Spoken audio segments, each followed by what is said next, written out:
Good evening students. So మనం previous క్లాస్లో ఈ జేజే థామ్సన్ మోడల్ ఆఫ్ యాటమ్ చూసాము. అందులో జేజే థామ్సన్ అనే ఆయన యాటమ్ని ఎలా డిస్క్రైబ్ చేశాడు, వాటర్ మిలాన్ మోడల్ అనేసి మనం చెప్పుకున్నాం అనమాట. ప్లమ్ పుడ్డింగ్ మోడల్ అనేసి కూడా దాన్ని అంటారు అనేసి మనం చెప్పుకుందాం. ఆ వీడియో యొక్క లింక్ నేను ఈ వీడియో యొక్క డిస్క్రిప్షన్లో ఇస్తాను, చూడండి. దాని తర్వాత ఈ గ్రీన్ కలర్లో ఈ బాక్స్లో ఇచ్చినటువంటి ఈ మెటీరియల్ ఉంది. సో దాన్ని మనం చదువుదాం, అది మనం అర్థం చేసుకోవడానికి ట్రై చేద్దాం. So in the later half of the 19th century, later half అంటే సగం కన్నా తర్వాత అనమాట. So different kinds of rays were discovered. Rays అంటే కిరణాలు అనమాట. Different types of rays were discovered అనమాట. అంటే different types of electromagnetic radiation అనమాట. అది రేస్ అంటే ఎలక్ట్రోమాగ్నెటిక్ రేడియేషన్ మనం చెప్పుకుందాము. ఎలక్ట్రోమాగ్నెటిక్ రేడియేషన్ అంటే ఏంటో మనం ప్రీవియస్ క్లాసెస్లో చెప్పుకుందాం, చూడండి.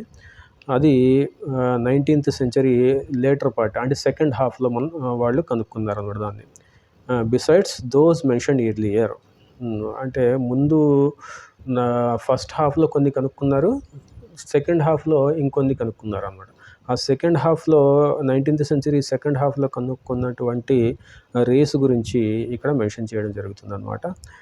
విల్హమ్ రోంట్జెన్ అనమాట. ఆయన 1845 నుంచి 1923 వరకు ఆయన కాలము. అప్పుడు ఆయన 1895లో ఏం చూపారంటే, showed that when electrons strike a material in the cathode ray tubes produce rays which can cause fluorescence in the fluorescent materials placed outside the cathode ray tubes అనమాట. అంటే ఏం చేశాడు ఆయన, క్యాథోడ్ రే ట్యూబ్స్లో నుంచి ఎలక్ట్రాన్స్ని ఎలా జనరేట్ చేయాలి అనేది J J Thomson మనకి చెప్పాడనమాట. సో ఆ సేమ్ ఎక్స్పెరిమెంట్ని ఈయన అంటే రిపీట్ చేశాడు. విల్హమ్ అనే ఆయన రిపీట్ చేసి ఏం చేశాడు, ఆ క్యాథోడ్ దగ్గర జనరేట్ అయినటువంటి ఆ ఎలక్ట్రాన్స్ని, క్యాథోడ్ రేస్ కానీ లేకపోతే ఎలక్ట్రాన్స్ కానీ రెండు ఒకటే, క్యాథోడ్ రేస్ అన్నా ఎలక్ట్రాన్స్ అన్నా రెండు ఒకటే, వాటిని ఏం చేశాడు, ఒక మెటీరియల్ మీద ఏదో ఒక మెటల్ అనమాట, టంగస్టన్ మెటల్, ఆ టంగస్టన్ మెటల్ మీద పడి ఆ టంగస్టన్ని బలంగా ఢీకొనేలాగా చేశాడు అనమాట ఎలక్ట్రాన్స్ని. ఏం చేశాడు, ఎలక్ట్రాన్స్ క్యాథోడ్ రే నుంచి ఎలక్ట్రాన్స్ని జనరేట్ చేశాడు. చేసి ఆ ఎలక్ట్రాన్స్ని ఒక మెటీరియల్ మీద పడేటట్టు చేశాడు. చేస్తే ఏమైంది అది చూడండి. Material cathode ray rays which can cause fluorescence in the fluorescent material placed outside the cathode ray tubes. అంటే వాటిని ఆయన కూడా చూశాడు. ఏంటది, ఫ్లోరోసెంట్ మెటీరియల్, జింక్ సల్ఫైడ్ అనుకున్నాం కదా, దాని మీద పడితే అది ఫ్లోరోసెన్స్ ఇస్తుంది, మెరుస్తుంది అనేసి ఆయన చెప్పాడు అనమాట. Roentgen did not know nature of the radiation. అంటే ఆ టంగస్టన్ మెటీరియల్ మీద పడినప్పుడు ఒక టైప్ ఆఫ్ రేడియేషన్ ఆ టంగస్టన్ మెటీరియల్ నుంచి బయటకు వచ్చింది. అది ఏంటి, అది ఏం రేడియేషన్ బయటకు వచ్చింది అనేది ఆయనకి తెలియలేదు. తెలియకపోతే దాన్ని ఏమన్నాడు, మనం ఏదైనా మ్యాథమెటిక్స్లో ఏమనుకుంటాం, ఏదో మనకి సే ఎక్స్ అంటాం కదా, అంటే ఇది ఎక్స్ అనుకుందాము అనేసి మనం చెప్తాం అన్నమాట. మ్యాథమెటిక్స్లో, ఫిజిక్స్లో కానీ మ్యాథమెటిక్స్లో కానీ మనకి ఏదో ఒకటి దాని పేరు తెలియకపోతే దాన్ని అన్నోన్ క్వాంటిటీ అయితే దాన్ని ఎక్స్ అనేసి అంటాం అన్నమాట. ఫలా ఎక్స్ అంటాం కదా మనం, ఫలా ఎక్స్ అని ఆయన అంటాం కదా, అలా అనమాట. సో ఆయనకి ఆ రేడియేషన్, ఆ టంగస్టన్ మెటీరియల్ మీద ఎలక్ట్రాన్స్ ఢీకున్నప్పుడు బయటకు వచ్చినటువంటి రేసు, ఏ రేసు అనేది ఆయనకు తెలియకపోతే ఏమన్నాడు దాన్ని, he named them X rays. ఫలా ఎక్స్ అంటాం కదా, అలాగా సమ్ ఎక్స్ రేస్ అన్నాడు అనమాట ఆయన. And the same name is still carried on. అంటే ఇప్పుడు మనం ఎక్స్రే తీద్దాం అంటాం కదా, హాస్పిటల్లోకి వెళ్ళి బోన్ ఫ్రాక్చర్ అయినా, లేకపోతే మనకి టీత్ అంటే పళ్ళులో ఏమైనా ఫ్రాక్చర్స్ ఉన్నా, లేకపోతే పళ్ళు లోపల బ్లాక్ కలర్గా మారిపోయినా డాక్టర్ ఏం చెప్తాడు, వెళ్ళి ఎక్స్రే తీసుకురండి అంటాడు కదా. ఆ ఎక్స్రే అనే పేరు ఈయన పెట్టిందే. ఆయనకి ఆ రేడియేషన్ ఏంటో తెలియక అప్పుడు ఆయన దాన్ని ఎక్స్రే అన్నాడు అనమాట. సో ఆ విధంగా ఎక్స్రేస్ నేమ్ వచ్చింది అనమాట. X ray and name still carried on. ఇప్పటివరకు అది అదే నేమ్తో పిలుస్తారు అన్నమాట జనాలు. It was noticed that X rays are produced effectively when electrons strike the dense metal anode. అంటే టంగ్స్టన్ మెటీరియల్ కానీ లేకపోతే వేరే గట్టి మెటల్ అనమాట. మెటల్ యానోడ్ కింద మనం యూస్ చేసినప్పుడు క్యాథోడ్ నుంచి ఎలక్ట్రాన్స్ బయటకు వచ్చి యానోడ్ని ఢీకొట్టినప్పుడు ఆ యానోడ్ నుంచి ఈ ఎక్స్రేస్ అనేవి బయటకు వస్తాయన్నమాట. కాల్ టార్గెట్స్ అన్నమాట. యానోడ్ అంటే target. These are not deflected by the electric and magnetic fields. అంటే న్యూట్రల్ రేస్ అనమాట ఇవి. వీటికి ఏ ఛార్జ్ ఉండదు కాబట్టి ఎలక్ట్రిక్ ఫీల్డ్ కానీ మ్యాగ్నెటిక్ ఫీల్డ్ కానీ వీటిని బెండ్ చేయలేదు అనమాట. దానికి ఛార్జ్ ఉంటే అది బెండ్ చేయగలదు. అంటే క్యాథోడ్ రేస్ కానీ లేకపోతే కెనాల్ రేస్ కానీ అయితే బెండ్ అవుతాయి ఎలక్ట్రిక్ ఫీల్డ్లో మ్యాగ్నెటిక్ ఫీల్డ్లో. కానీ ఎక్స్రేస్ అనేవి న్యూట్రల్ కాబట్టి అవి బెండ్ అవ్వవు magnetic field and have very high penetrating power through the matter and that is the reason that these rays are used to study the interior of the objects అంటున్నాడు. అంటే ఈ X-rays ఏదైనా material మీద పడినప్పుడు ఆ మెటీరియల్ని ఢోకుని అవి పక్కకి తిరగట్లా. ఆ మెటీరియల్ లోపల నుంచి స్ట్రైట్గా వెళ్ళిపోతుంది. అంటే ఆ మెటీరియల్ కొంచెం అంటే మరీ గట్టిగా ఉంటే అవి బెండ్ అవుతాయి, కానీ కొంచెం సాఫ్ట్గా ఉంటే ఆ మెటీరియల్ నుంచి లోపలికి వెళ్ళిపోతున్నాయి అన్నమాట. స్ట్రైట్గా పెనిట్రేట్ అయిపోతున్నాయి. దానివల్లే మనం ఎక్స్రే తీస్తాం అనమాట. మన ఫ్లష్ అంటే మన బోన్ నుంచి అది పక్కకి తిరుగుతుంది, కానీ మన స్కిన్ లోపలికి పెనిట్రేట్ అయిపోతుంది, లోపలికి వెళ్ళిపోతుంది. స్కిన్ కానీ ఫ్లష్ కానీ ఎక్స్రేస్ని ఆపలేదు, లోపలికి వెళ్ళిపోతుంది. మన బాడీ లోపలికి వెళ్ళిపోతుంది. కానీ ఎక్కడైతే బోన్స్ ఉంటాయో ఆ బోన్స్ చాలా హార్డ్ మెటీరియల్ కదా, ఆ బోన్స్ లోపల నుంచి ఎక్స్రేస్ ట్రావెల్ చేయలేవు కాబట్టి అక్కడ మనకి వైట్ కలర్ మనకి ఫిల్మ్ మీద కనిపిస్తుంది అనమాట. ఫ్లష్ కనిపించదు, ఎందుకంటే ఆ ఫ్లష్ ద్వారా అవి లోపలికి వెళ్ళిపోతాయి. కానీ బోన్స్ తగిలేటప్పటికీ ఆ బోన్స్ యొక్క ఆబ్జెక్ట్ షేపు అక్కడ నుంచి అవి బ్యాక్కి తిరుగుతాయి, లేకపోతే పక్కకి మళ్ళుతాయి కాబట్టి ఎక్స్రేస్ అక్కడ మనకి ఆబ్జెక్ట్ కనిపిస్తుంది. ఎక్కడైతే ఫ్రాక్చర్ ఉంటుందో ఆ ఫ్రాక్చర్ ద్వారా అవి లోపలికి వెళ్ళిపోతాయి. కానీ ఎక్కడైతే బోన్ ఉంటుందో అక్కడ అవి వైట్ కలర్ మనకి ఫిల్మ్ మీద కనిపిస్తుంది అనమాట. కాబట్టి ఆ ఫ్రాక్చర్ మనకి క్లియర్గా కనిపిస్తుంది. These rays are of very short wavelength. అంటే హై ఎనర్జెటిక్ అంటే షార్ట్ వేవ్ లెంత్ 0.1 నానోమీటర్స్ అంటే చాలా తక్కువ వేవ్ లెంత్ ఉన్న రేడియేషన్ అనమాట. చాలా తక్కువ వేవ్ లెంత్ అంటే చాలా హై ఎనర్జీ అనమాట. వేవ్ లెంత్ ఎంత తక్కువ ఉంటే అంత హై ఎనర్జెటిక్ అనమాట ఆ రేసు. వేవ్ లెంత్ ఎక్కువ ఉంటే లో ఎనర్జెటిక్ అనమాట.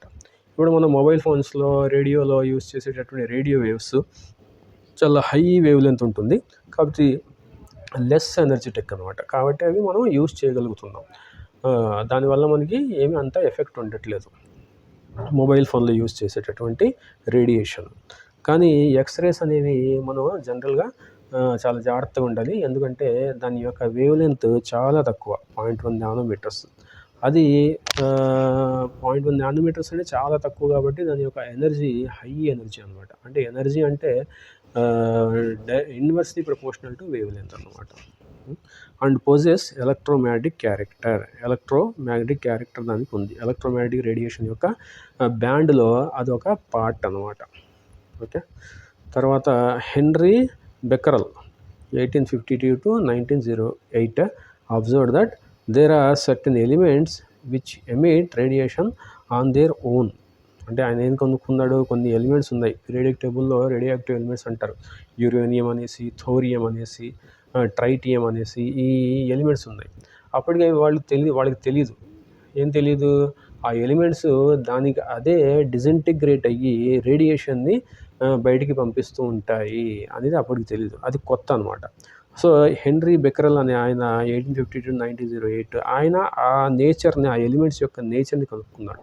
యురేనియము, థోరియము, ల్యూటీషియము ఇవి అన్నీ రేడియో యాక్టివ్ ఎలిమెంట్స్ కనుక్కున్నారు అనమాట.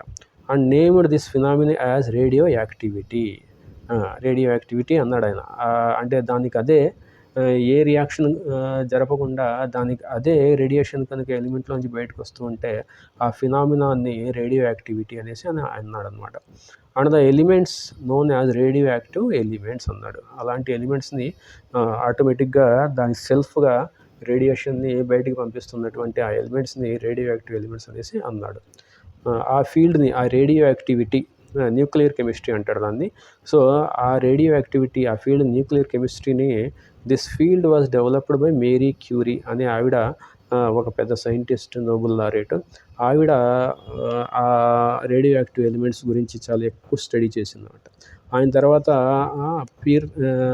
పీరే క్యూరీ అనే ఆయన కూడా దాని మీద స్టడీ చేశాడనమాట. ఇంకా రూదర్ఫర్డ్ చేశాడు, ఫెడ్రిక్ సోడీ అని ఆయన కూడా రేడియో యాక్టివిటీ మీద స్టడీ చేశారు. సైంటిస్టులు అనమాట వీళ్ళందరూ. రేడియో యాక్టివ్ ఎలిమెంట్స్ మీద స్టడీ చేసి న్యూక్లియర్ కెమిస్ట్రీ అనేటటువంటి స్పెషల్ సబ్జెక్ట్ని వాళ్ళు డెవలప్ చేశారు. యాక్చువల్గా ఈవిడ మేరీ క్యూరీ అనే ఆవిడ క్యాన్సర్తో చనిపోయిందనమాట అప్పుడు. దేనికి రేడియో యాక్టివ్ ఎలిమెంట్స్ మీద వర్క్ చేసి ఆవిడకి క్యాన్సర్ కూడా వచ్చింది అప్పుడు. Okay, it was observed that 3 kinds of rays, alpha, beta, gamma are emitted. ఈ రేడియో యాక్టివ్ ఎలిమెంట్స్ నుంచి ఎలాంటి రేస్ బయటకు వస్తాయి? ఆల్ఫా రేస్ వస్తాయి, బీటా రేస్ వస్తాయి, గామా రేస్ వస్తాయి అన్నమాట.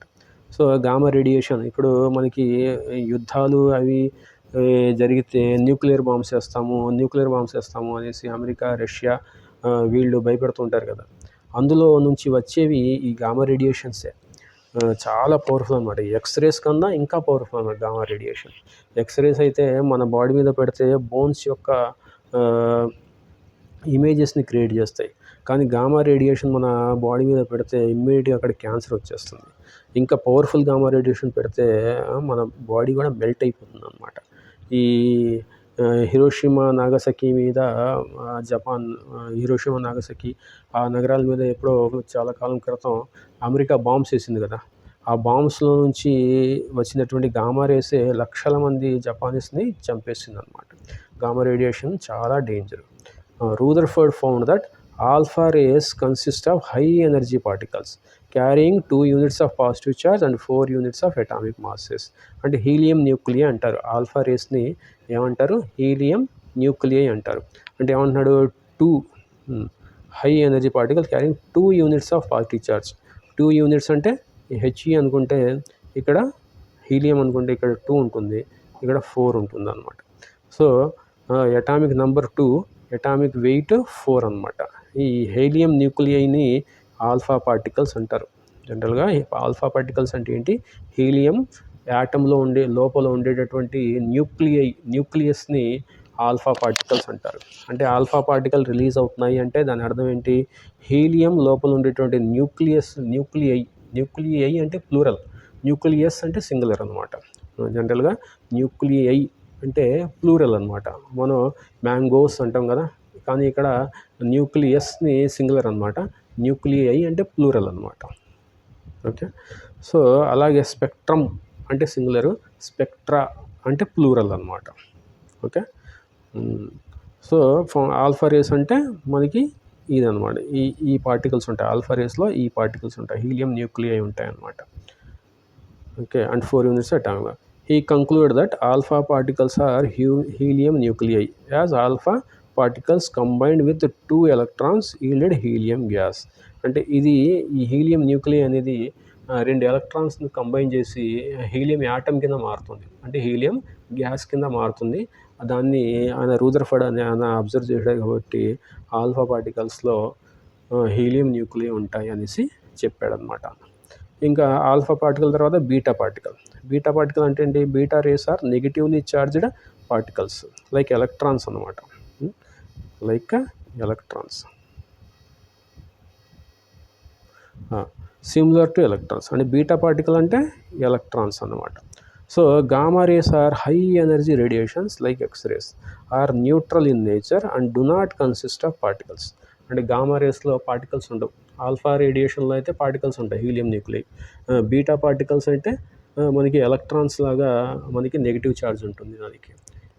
గామా రేస్ అయితే అవి పార్టికల్స్ ఉండవు, దానికి ఓన్లీ రేస్ ఉంటాయి అన్నమాట. సో వేవ్స్ ఉంటాయి, రేస్. సో ఆర్ న్యూట్రల్ అనమాట. అవి చాలా చాలా ఎనర్జెటిక్ పార్టికల్స్ అనమాట.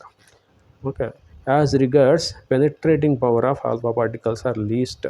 అంటే ఆల్ఫా, బీటా, గామాలో ఆల్ఫా అనేది తక్కువ పెనెట్రేటింగ్ పవర్ ఉంటుంది.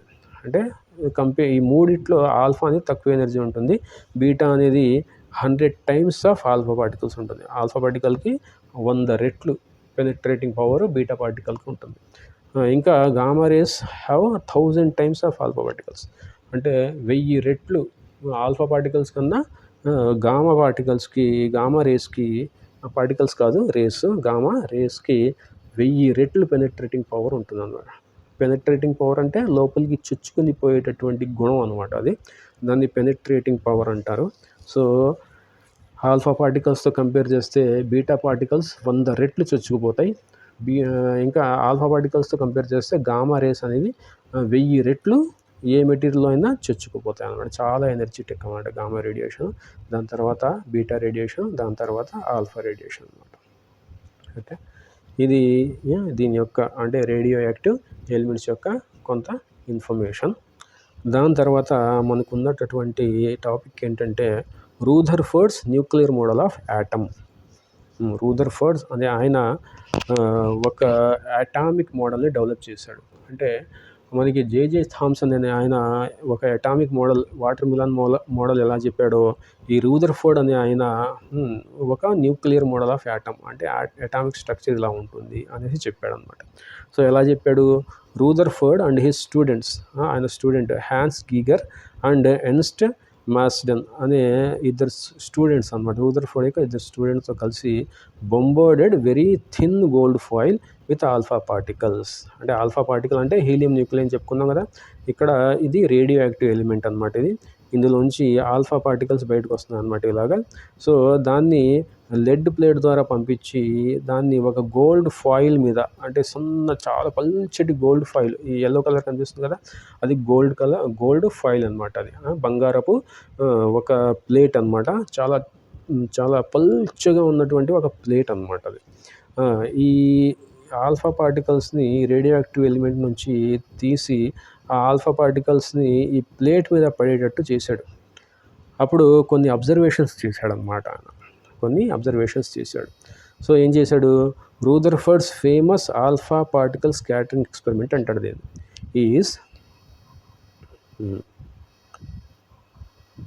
ఓకే పైన ఉంది, is represented in figure 2.5a 2.5 figure 2.5 ఇది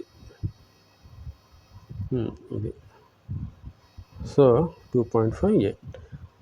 A stream of high energy alpha particles from radioactive source were directed at a thin film thickness 100 nanometers అనమాట. అది ఆ గోల్డ్ ఫాయిల్, గోల్డ్ ప్లేట్ ఉంది కదా, దాని యొక్క మందం ఎంత చాలా పల్చగా చేశాడు, 100 నానోమీటర్స్ ఉండేటట్టు చేశాడు అనమాట. ఆఫ్ గోల్డ్ మెటల్తో తయారు చేసింది అది. The thin gold foil had a circular fluorescent zinc sulphide screen around it. So ఏమంటున్నాడు? ఈ గోల్డ్ ఫాయిల్ చుట్టూ ఈ సర్క్యులర్ ఫామ్లో ఒక జింక్ సల్ఫైడ్ ఫ్లోరోసెంట్ స్క్రీన్ని పెట్టాడు. ఇక్కడ నుంచి ఆల్ఫా పార్టికల్స్ని జనరేట్ చేశాడు, ఆల్ఫా పార్టికల్స్ని ఫిల్టర్ చేశాడు, లెడ్ ప్లేట్లోంచి పంపించి అది వెళ్ళి గోల్డ్ ప్లేట్ని ఢీకొనేటట్టు చేశాడు. ఇక్కడ చేసి ఆ గోల్డ్ ప్లేట్ చుట్టూ ఇక్కడ జింక్ సల్ఫైడ్ ఫ్లోరోసెంట్ స్క్రీన్ని పెట్టాడు. ఎందుకు పెట్టాడు? ఆ గోల్డ్ని ఢీకొన్న తర్వాత ఆల్ఫా పార్టికల్ ఎటు వెళ్తాయి, స్ట్రైట్కి వెళ్తాయా, లెఫ్ట్కి తిరుగుతాయా, రైట్కి తిరుగుతాయా అనేది మనకి ఆ జింక్ సల్ఫైడ్ ఫ్లోరోసెంట్ స్క్రీన్ మీద పడేటటువంటి స్పాట్స్ ద్వారా మనకి కనిపిస్తాయి. ఫ్లోరోసెంట్ మెటీరియల్ అంటే ఏంటి? ఆల్ఫా పార్టికల్ వెళ్ళి ఢీ కొడితే గోల్డ్ మీద ఆ గోల్డ్ ఎటో ఒకటి దాన్ని బెండ్ చేస్తుంది. బెండ్ చేయడం వల్ల అది వెళ్ళి జింక్ సల్ఫైడ్ యొక్క స్క్రీన్ మీద పడి అక్కడ ఒక స్పాట్ లాగా ఫామ్ అవుతుంది అనమాట. ఎందుకంటే అది ఫ్లోరోసెంట్ స్క్రీన్ కదా, దానివల్ల అరౌండ్ ఇట్.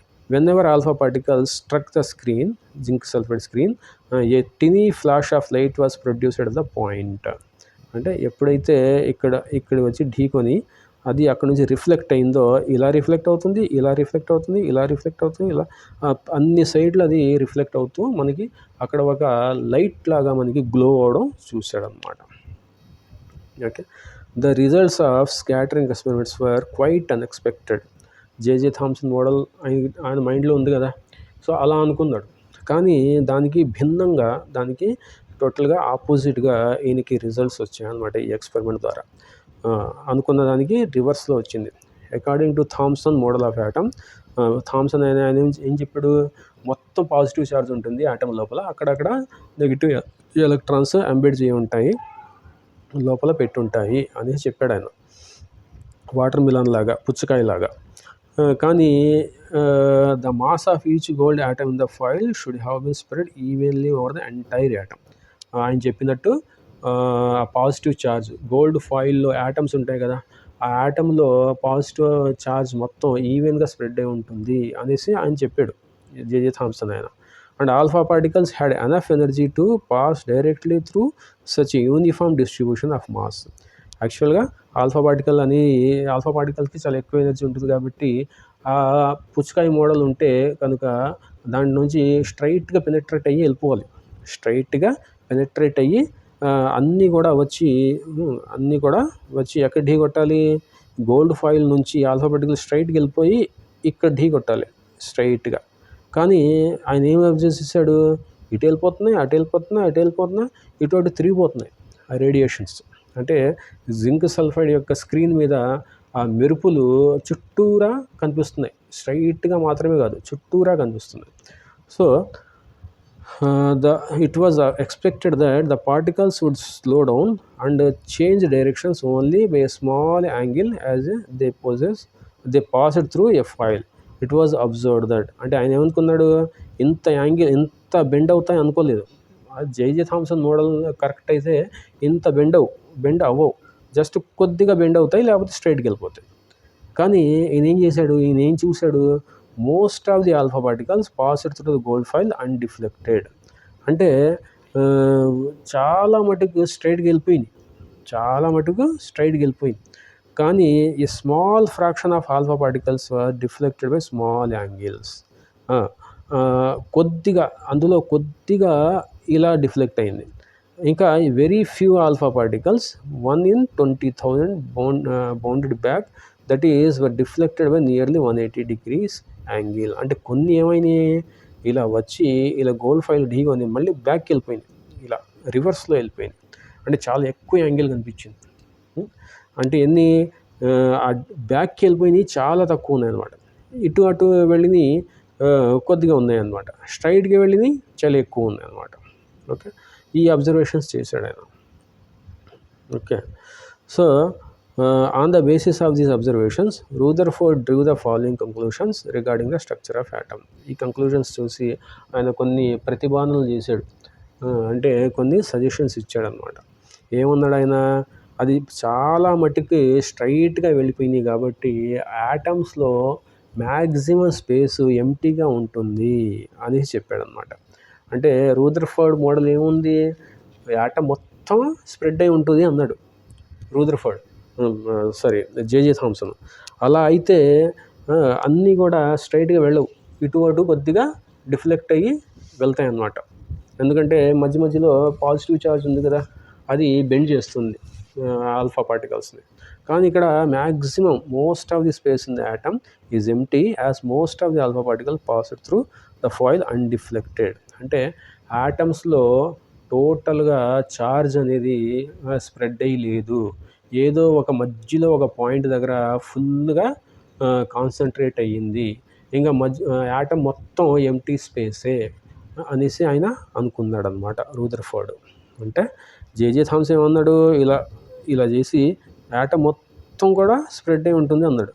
కానీ రూదర్ఫర్డ్ ఏమంటున్నాడు, ఈ యాటమ్ మొత్తం ఖాళీయే, ఎక్కడో యాటమ్ మధ్యలో కొద్దిగా ఇలా ఈ స్పేస్ మాత్రమే ఆ ఎలిమెంట్స్ అనేవి ఉన్నాయి, తక్కిన స్పేస్ మొత్తం ఎంటీఏ అనేసి రూదర్ఫర్డ్ అంటున్నాడు అనమాట. Okay, a few positively charged alpha particles were deflected. The deflection must be due to enormous repulsive forces, showing that the positive charge of the atom is not spread throughout the atom as Thomson had presumed. ఇలా ఈ Thomson model లాగా మొత్తం అంతా spread అయ్యి లేదు, ఏదో ఒక point దగ్గరే అది స్ప్రెడ్ అయి ఉంది అనేసి రూదర్ఫర్డ్ చెప్పాడు అనమాట. The positive charge has to be concentrated in a very small volume. ఇదన్నమాట, మధ్యలో ఎక్కడో స్మాల్ వాల్యూమ్లోనే పాజిటివ్ ఛార్జ్ అనేది స్ప్రెడ్ అయి ఉంది, యాటమ్ మొత్తం లేదు అనేసి రూదర్ఫర్డ్ చెప్పాడు. The tripled and deflected positive charge alpha particles. ఆ స్మాల్ స్పేసే ఈ కొద్దిగా ఆల్ఫా పార్టికల్స్ని చూసారా డిఫ్లెక్ట్ అయింది, డిఫ్లెక్ట్ అయింది చూసారా, ఇక్కడ నుంచి ఇలా వచ్చి ఇలా డిఫ్లెక్ట్ అయింది, మళ్ళీ ఇది ఇలా వచ్చి ఇటు డిఫ్లెక్ట్ అయింది. అది దేనికి, ఇక్కడ చూడండి, ఈ బ్లూ కలర్ కనిపిస్తుంటే ఈ రే అనేది బ్లూ కలర్ని తాకితే స్ట్రైట్గా వెళ్ళిపోతుంది. కానీ ఈ మధ్యలో బ్లాక్ కలర్స్ డాట్స్ ఉన్నాయి చూసారా, ఆ డాట్స్ మీద వెళ్ళి పడితే డిఫ్లెక్ట్ అవుతుంది. ఆ డాటే న్యూక్లియస్ అనమాట. ఇక్కడ ఈ మధ్యలో డాట్ ఉంది కదా, ఆ డాటే న్యూక్లియస్. ఆ న్యూక్లియస్ని తాకితే డిఫ్లెక్ట్ అవుతుంది. న్యూక్లియస్ని కాకుండా ఆ బ్లూ కలర్ లోపల నుంచి వెళ్తే స్ట్రైట్గా వెళ్ళిపోతుంది. ఆ బ్లూ కలర్ అనేది ఎంటీ స్పేస్ అనమాట. ఇక్కడ ఈ ఎంటీ స్పేస్ ఉంది చూసారా, ఆ ఎంటీ స్పేస్ మధ్యలో ఈ చిన్న పాయింట్ ఉంది చూసారా, అది బ్లాక్ కలర్ వల్ల దాన్ని న్యూక్లియస్ అంటారు అనమాట. ఆ న్యూక్లియస్కి పాజిటివ్ ఛార్జ్ ఉండడం వల్ల, ఆల్ఫా పార్టికల్స్కి కూడా పాజిటివ్ ఛార్జ్ ఉండడం వల్ల, పాజిటివ్ రిపల్షన్ వల్ల అది కొద్దిగా డిఫ్లెక్ట్ అవుతుంది. ఎప్పుడైతే ఈ ఎగ్జాక్ట్గా అది వెళ్ళి ఆల్ఫా న్యూక్లియస్ని కొట్టిందో, ఎగ్జాక్ట్గా స్ట్రైట్గా వెళ్ళి కొట్టిందో, అది బౌండ్ బ్యాక్ అనమాట. ఎగ్జాక్ట్గా అది రివర్స్ అయిపోతుంది. అది డిఫ్లెక్ట్ అవ్వదు, రివర్స్ బ్యాక్ అవుతుంది. సో అప్పుడు ఈ అన్ని ఎక్స్పెరిమెంట్స్ ద్వారా ఆయన అబ్జర్వ్ చేసింది రూదర్ఫర్డ్ కొన్ని క్యాల్కులేషన్స్ చేశాడు. Calculations by Rutherford showed that the volume occupied by the nucleus is negligibly small as compared to the total volume of the atom. అంటే ఇక్కడ ఇది పెద్ద యాటమ్ అయితే 5 కిలోమీటర్స్ రేంజ్లో ఉంటే, ఇది మధ్యలో ఒక క్రికెట్ బాల్ మనం మధ్యలో ఇలా పెట్టాం, చిన్న క్రికెట్ బాల్ పెట్టాం అనుకో, అది న్యూక్లియస్ అనుకుంటే దాని చుట్టూ యాటమ్ ఎంత పెద్దది ఉంటుంది తెలుసా, ఇలాగా 5 కిలోమీటర్స్. ఈ చివరి నుంచి ఇక్కడ నుంచి ఇక్కడికి 5 కిలోమీటర్స్, ఇక్కడ నుంచి ఇక్కడికి 5 కిలోమీటర్స్. అది ఎంత ఎక్కువ ఉంటుంది మైదానం, గ్రౌండ్ అనమాట. 5 కిలోమీటర్స్ డయామీటర్ ఉన్నటువంటి, అంటే రేడియస్ ఉన్నటువంటి మనకి ఒక గ్రౌండ్ తీసుకుంటే మధ్యలో ఒక క్రికెట్ బాల్ పెడితే, ఆ క్రికెట్ బాల్కి ఆ 5 కిలోమీటర్స్ రేడియస్ ఉన్నటువంటి ఆ గ్రౌండ్కి డిఫరెన్స్ ఎంత ఉంటుందో, అలాగే యాటమ్కి దాని మధ్యలో ఉన్నటువంటి న్యూక్లియస్కి ఉంటుందన్నమాట. అంత సైజు ఉంది అని ఆ రూదర్ఫర్డ్ ఆయన క్యాల్కులేట్ చేశాడు అనమాట. Okay, the radius of the atom is about 10⁻⁻10 metres. అంటే ఈ రేడియస్ ఇది 10⁻10 మీటర్స్ ఇక్కడ నుంచి ఇక్కడికి. అదే nucleus, while that of nucleus యొక్క రేడియస్ 10⁻⁻15 మీటర్స్. అంటే చాలా చిన్నదన్నమాట, చాలా లక్షల రెట్లు చిన్నదన్నమాట అది. One can appreciate this difference in size realizing that if a cricket ball represents a nucleus, cricket ball అనేది న్యూక్లియస్ అనుకుంటే, then the radius of the atom would be 5 kilometers. అంటే రేడియస్ ఆఫ్ యాటమ్ యొక్క radius 5 kilometre ఉంటుందంట. అంటే nucleus cricket ball అనుకుంటే దాని చుట్టూ 5 kilometres రేంజ్లో యాటమ్ విస్తరించి ఉంటుంది. అంత పెద్దదన్నమాట యాటమ్ న్యూక్లియస్తో కంపేర్ చేస్తాం. కానీ యాక్చువల్గా యాటమే చాలా చిన్నది, 10⁻⁻10 మీటర్స్. దాంట్లో న్యూక్లియస్ అంటే ఇంకా చాలా చిన్నదన్నమాట. అలా on the basis of the above observations and conclusions, Rutherford proposed the nuclear model of atom. ఆయన ఒక న్యూక్లియర్ మోడల్ ఆఫ్ యాటమ్ని ప్రపోజ్ చేశాడు అనమాట. దాని యొక్క మెయిన్ పాయింట్స్ ఇక్కడ ఇచ్చాడు. ఎలా ఉంటుంది అసలు యాటమ్ అనేది, రూదర్ఫర్డ్ని బట్టి ఎలా ఉంటుంది యాటమ్ అనేది ఇక్కడ ఇచ్చాడు అనమాట. 1 by 1 పాయింట్స్. ఎన్ని పాయింట్స్ ఇచ్చాడు, టోటల్గా 3 పాయింట్స్ ఇచ్చాడు. అది చూద్దాం. The positive charge and most of the mass of the atom was densely concentrated in extremely small region. అంటే ఒక యాటమ్ తీసుకుంటే దాని యొక్క బరువు, దాని యొక్క మాస్, ఇప్పుడు టోటల్ యాటమ్ మొత్తం ఉండదు, మధ్యలో న్యూక్లియస్లో ఉంటుంది. అంటే 10⁻⁻15 మీటర్స్లో ఉంటుంది అన్నమాట అది. అంటే ఒక యాటమ్ మనం ఇలా తీసుకుంటే దాని మధ్యలో ఇక్కడ న్యూక్లియస్ ఉంటుంది కదా, ఈ మొత్తం యాటమ్ యొక్క బరువు ఈ మొత్తం మీద డిపెండ్ అవ్వదు, ఓన్లీ న్యూక్లియస్ మీద డిపెండ్ అవుతుంది అంటున్నాడు. This very small portion of the atom was called nucleus by Rutherford. ఈ స్మాల్ పోర్షన్ని న్యూక్లియస్ అంటాడు అనమాట. అందులోనే ప్రోటాన్స్, న్యూట్రాన్స్ ఉంటాయి. ఓకే, ద న్యూక్లియస్ ఈ సరౌండెడ్ బై ఎలక్ట్రాన్స్. ఈ న్యూక్లియస్ని ఎలక్ట్రాన్స్ సరౌండ్ చేసి ఉంటాయి, ఇలాగా ఆర్బిటాల్స్లో తిరుగుతూ ఉంటాయి electrons. That move around the nucleus with very high speed in circular pass called orbits. ఇలా రౌండ్ షేప్ మనం గీసాం కదా ఇప్పుడు, వాటిని ఆర్బిట్స్ అంటారు అనమాట. అందులో ఎలక్ట్రాన్స్ అనేవి తిరుగుతూ ఉంటాయి. ఈ న్యూక్లియస్ అనుకుంటే ఇది, దాని చుట్టూ ఎలక్ట్రాన్స్ అనేవి ఇలా తిరుగుతూ ఉంటాయి అన్నమాట ఆర్బిట్స్లో. Okay, thus Rutherford's model of atom resembles the solar system in which the nucleus plays the role of sun. మనకి సూర్యుడు ఉన్నాడు, సూర్యుడు చుట్టూ గ్రహాలు ఎలా తిరుగుతూ ఉంటాయో ఈ గ్రహం సర్క్యులర్ పాత్లు ఇలా తిరుగుతూ ఉంటాయి కదా సూర్యుడి చుట్టూ. అలాగే న్యూక్లియస్ చుట్టూ ఎలక్ట్రాన్స్ తిరుగుతూ ఉంటాయి అన్నమాట, ఆర్బిట్స్లో తిరుగుతూ ఉంటాయి అనేసి ఆయన చెప్పాడనమాట. సూర్యుడి చుట్టూ ప్లానెట్స్ గ్రహాలు ఎలా తిరుగుతాయో న్యూక్లియస్ చుట్టూ యాటంలో ఎలక్ట్రాన్స్ తిరుగుతూ ఉంటాయి అనేసి రూదర్ఫర్డ్ చెప్పాడనమాట. ఓకే, థర్డ్ పాయింట్ ఏంటి? Electrons and the nucleus are held together by electrostatic forces of attraction. అంటే న్యూక్లియస్లో ఉన్నటువంటి ప్రోటాన్స్కి పాజిటివ్ ఛార్జ్ ఉంటుంది. ఈ న్యూక్లియస్ చుట్టూ తిరుగుతున్నటువంటి ఎలక్ట్రాన్స్కి నెగిటివ్ ఛార్జ్ ఉంటుంది. ఆ పాజిటివ్ ఛార్జ్ నెగిటివ్ ఛార్జ్ మధ్య అట్రాక్షన్ ఉండడం వల్ల అవి న్యూక్లియస్ చుట్టూ అలా తిరుగుతూ ఉంటాయి అనేసి ఈ రూదర్ఫర్డ్ అనే ఆయన చెప్పాడనమాట. సో అది రూదర్ఫర్డ్ అటామిక్ మోడల్. సో దాని తర్వాత మనకి atomic number and atomic mass అనేసి టాపిక్ ఉంది. దాని గురించి మనం నెక్స్ట్ క్లాస్లో చూద్దాం. అప్పటి వరకు టేక్ కేర్, బాయ్.